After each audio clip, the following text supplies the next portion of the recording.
c'est Lola, la de Libéré. Bon, je sais, c'est la première fois que vous voyez ma tête, et comme ça, vous savez qui je suis. Il y a un visage derrière la voix.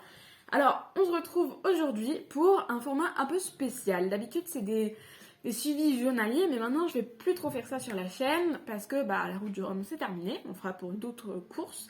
Mais restons dans le thème de la voile. Alors, je vous emmène avec moi pour une cérémonie, une soirée très particulière, qui promet rencontre, bon moment, et tout est très chic là-bas. Je vous emmène à l'Olympia, à la cérémonie du marin de l'année 2022.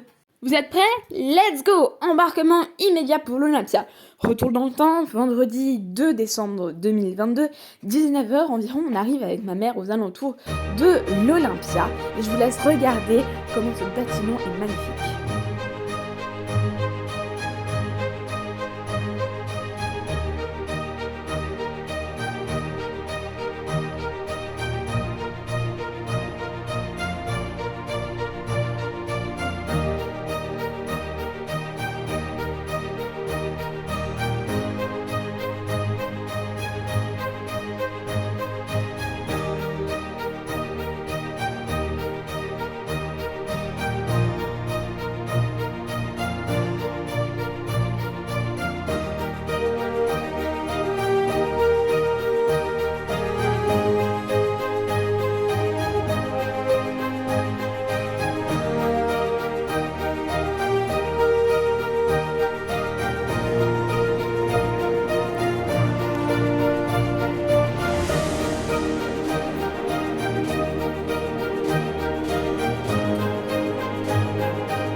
Attention, ne faites pas trop de bruit, la soirée commence.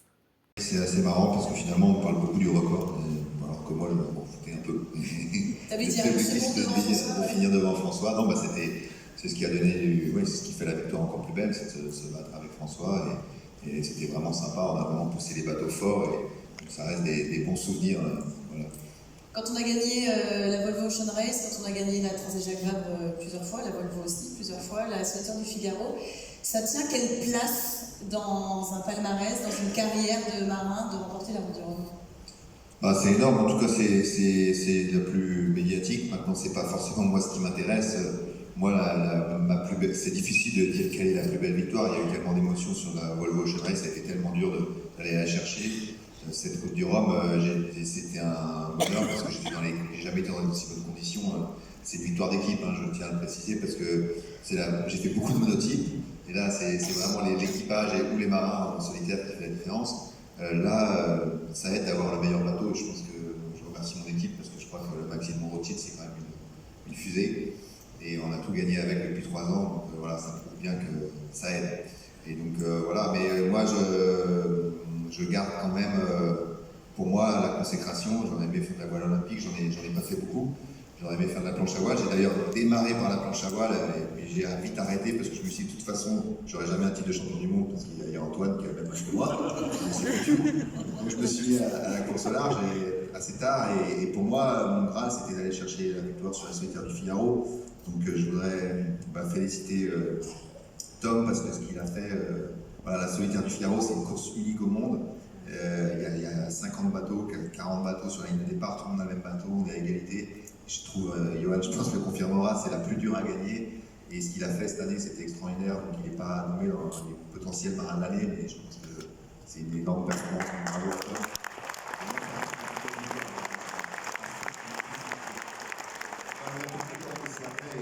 Et lui, il a sauté les étapes parce qu'il a déjà fait du grand multicoque. Moi, j'ai attendu beaucoup plus longtemps que lui. Donc voilà, il a de la chance. Un dernier petit mot, tu parles de rêve d'aller gratter le record du trophée Jules Verne en moins de 40 jours. Stand-by à partir de quand 20 décembre, normalement, si l'équipe travaille bien. Eh bien, ça va être encore des bonnes fêtes de Noël. Merci. Merci Charles.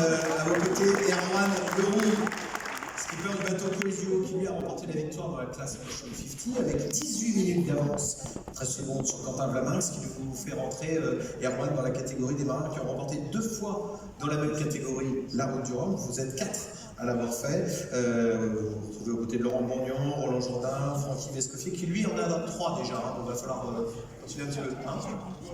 Alors on doit être 5, bah oui, parce qu'après, on fait dans l'ordre, c'est pour ça. Pour l'instant, 4e. Vous n'étiez pas encore arrivé quand il arrive 4e. C'est pour ça, on fait dans l'ordre. Et oui, avec ça fait quoi de rentrer dans ce cercle très fermé des marins qui ont remporté à plusieurs reprises la Route du Rhum? Est-ce que ça fait quelque chose? Ça donne pas des images supplémentaires du film, voilà, dans tous les cas. Ça Donc voilà, je me souviens plus. Alors, ça c'est dit. Voilà. C'est dommage parce que nos bateaux sont quand même magnifiques. Ils sont magnifiques, bien sûr. Voilà, et pas comme bien, mais bien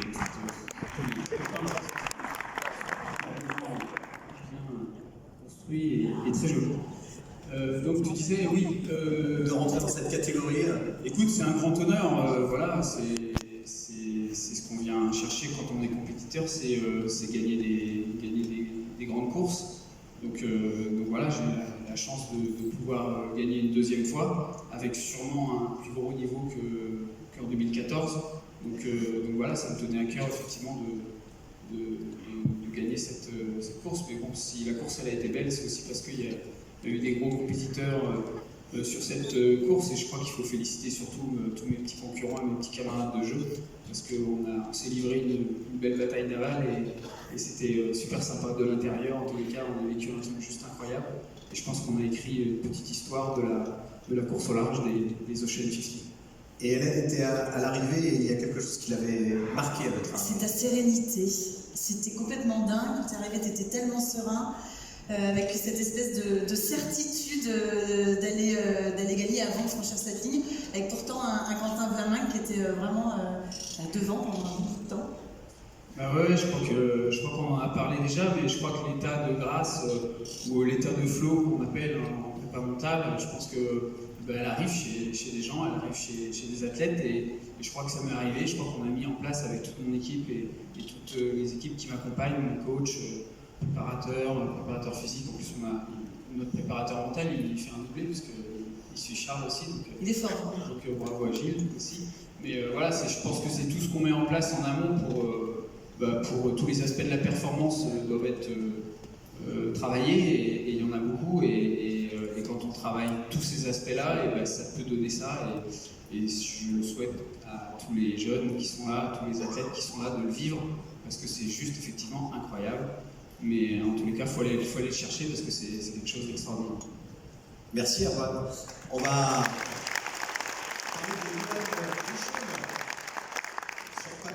qui a remporté la victoire en classe 40, ce qui vous fait rentrer dans le cercle très fermé des skippers. Vous êtes le 5e, je crois, à avoir remporté 2 fois la victoire dans la même catégorie. C'est ça, excuse-moi, je suis allé un peu vite. Mais ouais, c'est pour ça. D'ailleurs, c'est ce qu'on dit vos petits camarades, vous aviez un peu trop vite d'ailleurs. Hein, comment on arrive à cet état de grâce aussi, effectivement, parce que c'est incroyable. Apparemment, vous le disiez, hein, c'est comme si on était à 70 km/h avec des donuts tous les 100 mètres et des tonneaux métalliques dans le coffre qui vont un balle dans tous les sens. C'est ça les conditions dans lesquelles vous avez fait la course. Hein. Ouais, c'est vrai qu'on a des bateaux qui sont devenus fortement désagréables. Et du coup, on les mène avec une intensité rare. Et j'entendais Thomas dans le film qui parlait qu'on était devenu un vrai sport. Et c'est vrai que l'intensité avec laquelle sont menées les régates maintenant en course au large, c'est assez incroyable. On peut, comme le disait Erwan, négliger aucune partie de notre préparation et en grande partie de la préparation mentale qui nous aide tous aujourd'hui. Et j'incite surtout les jeunes à ne jamais commencer trop tard parce qu'on y gagne quand même beaucoup en performance. Donc voilà, c'est sûr qu'on est sur des bateaux intenses à mener, sur lesquels il faut débrancher le cerveau et voilà, et pas trop réfléchir aux conditions dans lesquelles on vit et juste essayer d'en tirer le maximum. Depuis la Terre, on l'évoquait avec Hélène en préparant cette soirée, on avait l'impression que vous survoliez cette course. Est-ce que c'est la même sensation que vous avez à bord? J'essaie de rester un peu détaché de tout ça, mais c'est vrai que je m'étais quand même tiré de belles balles dans le pied au départ en prenant une pénalité de 4 heures d'entrée de jeu. Et ensuite de bénéficier de bonnes conditions pour revenir. Je pense surtout que les 10 transats en course que j'ai fait ces dernières années, en cumulant les circuits Figaro et Transat Jacques Vabre, en grande partie avec mon ami Damien Seguin, ça a payé parce que c'est des transats d'expérience sur lesquels passer des fronts, on a passé je sais pas combien, 5 ou 6 sur cette édition de la Route du Rhum. On s'améliore à chaque saison, chaque année, chaque expérience est bénéfique. Et là, j'ai trouvé que c'était un peu l'accomplissement d'années d'efforts. Et voilà, ça peut paraître simple de l'extérieur, mais c'est vraiment intense de l'intérieur. Merci Johan Richaud, 5e marin à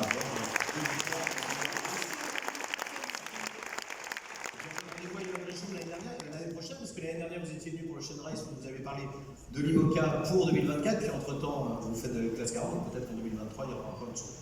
Jean-Luc, on va non pas donner le trophée à Brieuc, mais lui confier le trophée dans quelques instants pour qu'il puisse le remettre à Jean-Pierre Di, qui malheureusement n'est pas là avec nous ce soir, enfin pas totalement absent, puisque regardez plutôt, il vous a envoyé un message à vous, Brieuc, à vous, président, à vous qui êtes dans la salle, et notamment Antoine Albo, président de cette soirée. Écoutez plutôt.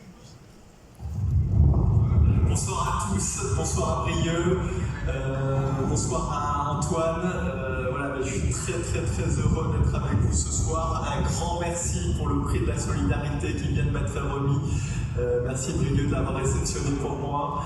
Nous en mer, on est garant de nos sécurités. Et là, j'ai pas hésité une seconde pour venir chercher Brieuc qui était en péril. On ne savait pas exactement ce qui se passait. Juste une information comme quoi l'IPERP s'était déclenché. L'angoisse, évidemment, la difficulté de le trouver. Enfin, ce sauvetage et ces retrouvailles. Et voilà, j'ai découvert un très beau personnage, Brieuc, une personne fantastique. Je vous invite à le rencontrer pendant cette soirée. Hello Brieuc, tous mes voeux pour la suite des opérations. J'espère que la pente est en train de se remonter. En tout cas, je suis vraiment avec toi. L'autre élément, c'est, écoutez, j'espère que vous passez une bonne soirée. Le travail d'Antoine va être évidemment difficile de trouver ce marin de l'année cette année. Il y a eu de très belles performances. En tout cas, moi, c'était un tournant de ma carrière. Recevoir ce trophée en 2011 a été un moment important. Déjà une reconnaissance de mes pairs. Et voilà, c'était un très beau moment. C'était Isabelle Autissier qui était directrice du jury à ce moment-là. Voilà, j'espère que vous allez passer une très belle soirée. Ici, on est à la Pointe-à-Pitre et c'est la fin de la Route du Rhum. On est en train de déballer un peu les stands. Merci, c'était une très belle épreuve et ça a bien clôturé cette année 2022 qui a été si riche en événements. À tout bientôt et encore bonne soirée à tous.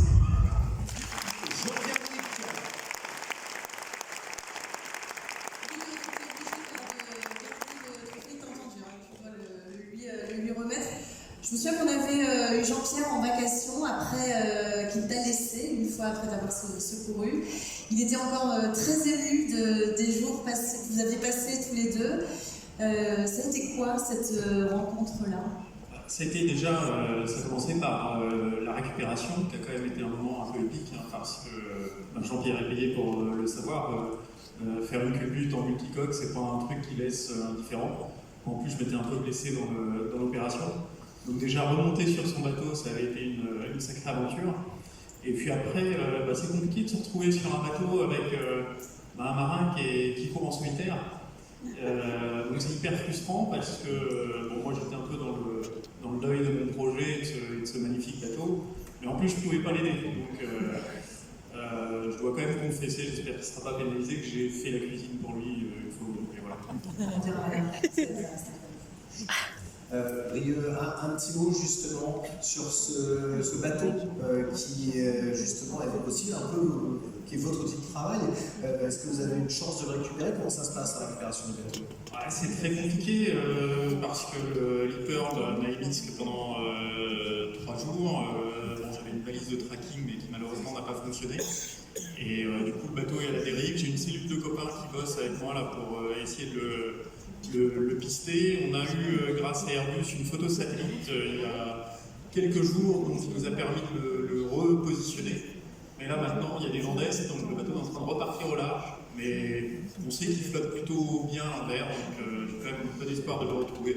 C'est un bateau qui est hyper important pour moi puisque c'est mon outil de travail, c'est mon patrimoine. C'est un bateau qui a fait naviguer beaucoup de gens, y compris pas mal de gens qui sont dans la salle aujourd'hui, et à commencer par Jean-Luc qui était venu faire un départ de Normandie Channel Race avec nous. Donc voilà, il faut vraiment qu'on arrive à le récupérer. Et je crois qu'on peut vous soutenir et vous aider d'ailleurs un petit peu pour ces recherches.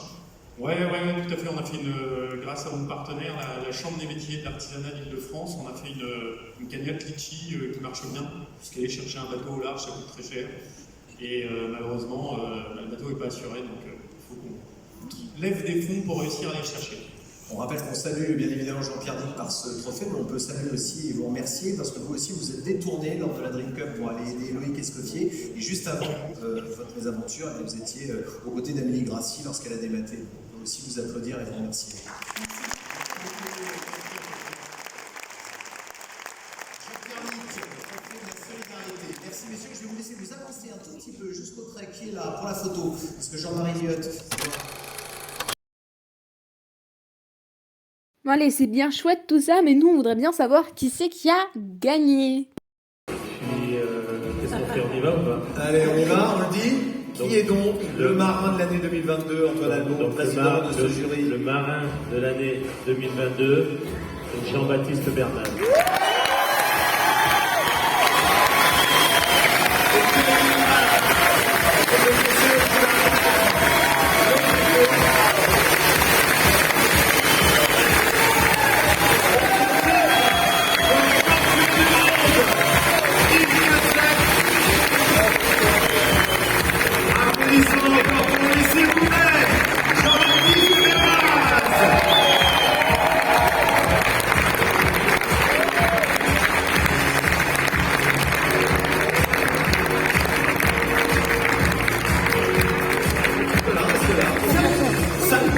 C'est ton moment. Jean-Baptiste Bernal, s'il vous plaît.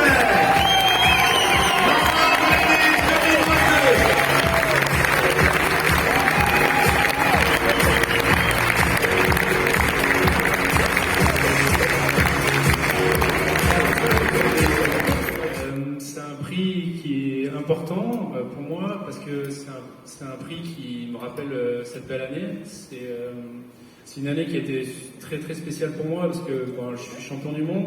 Ça m'a laissé du temps pour faire aussi d'autres activités, d'autres supports, du match racing, d'aller gagner les Jeux méditerranéens. Bref, tout a réussi cette année.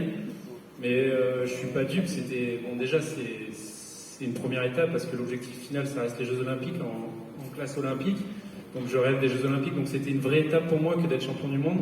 Elle est cochée. Donc je sais qu'il me reste 2 années de travail devant moi. Maintenant, c'est aussi très important de savourer les moments de réussite. Et cette année, c'en est un. C'est 15 ans de travail, si ce n'est plus. C'est beaucoup de gens qui travaillent autour de moi. J'ai entendu des mots comme préparation physique, préparation du matériel. Il y en a un petit peu moins en laser, mais on en fait un petit peu.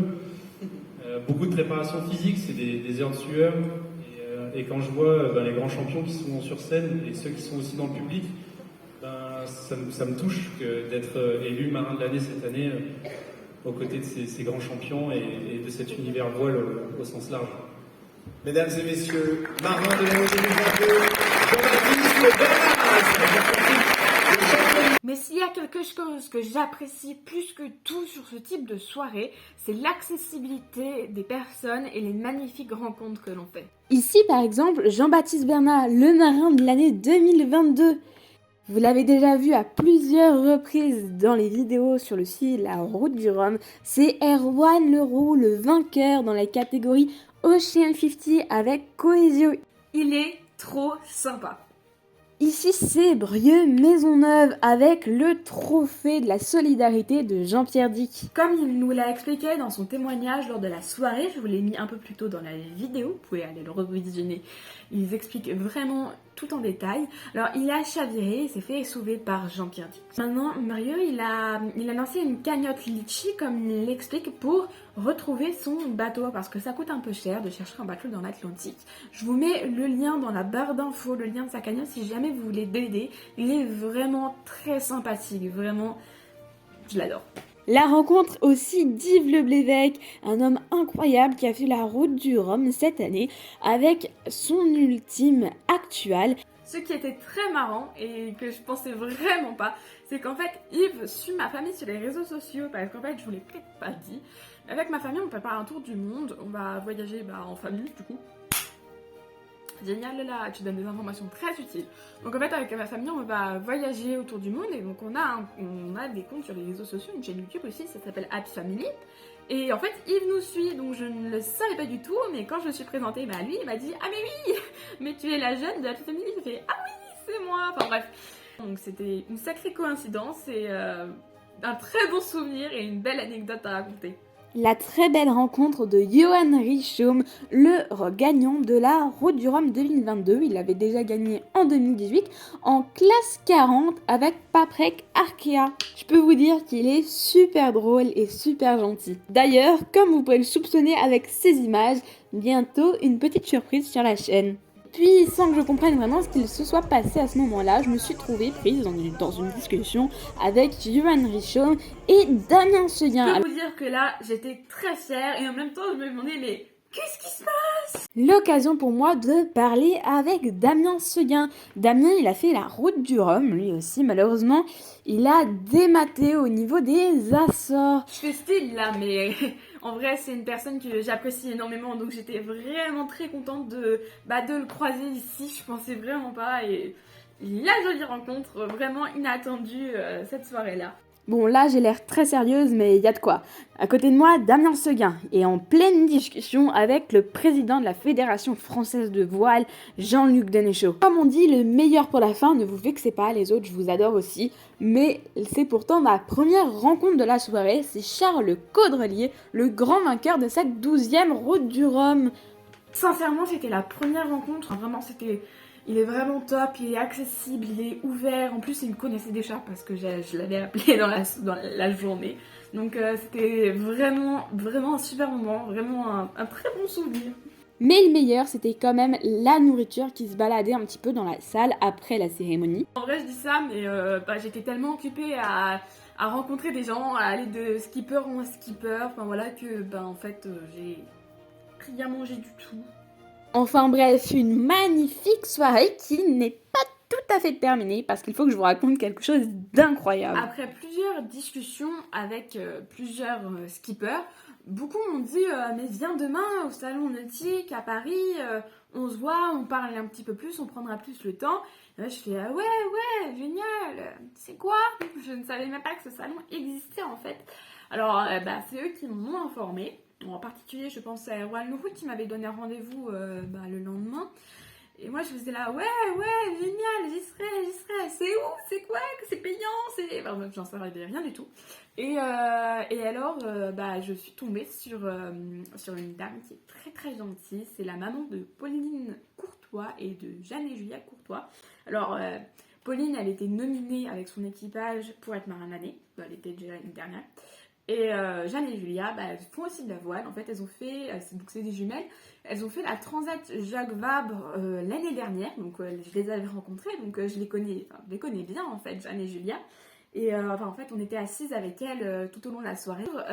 Donc cette dame, Christine Courtois, et elle m'a dit « Oh mais je t'invite !» Donc je me suis fait inviter au salon nautique à Lille. En plus le lendemain c'était l'inauguration du salon. Donc voilà, je vous en parlerai plus dans un vlog que je vais vous faire spécial salon nautique. Parce que en fait si je commence à en parler, la vidéo va être interminable. Déjà là je pense qu'elle l'est. Donc je vais clôturer cette vidéo. Juste avant, je voudrais juste remercier ma maman et mon papa qui m'ont permis de venir à Paris avec la Happy Family. Donc voilà, merci à eux. J'espère que la vidéo vous a plu. Si c'est le cas, n'hésitez pas à liker, à commenter, à partager et à vous abonner. En tout cas, je vous dis à bientôt pour de nouvelles aventures. Bye bye!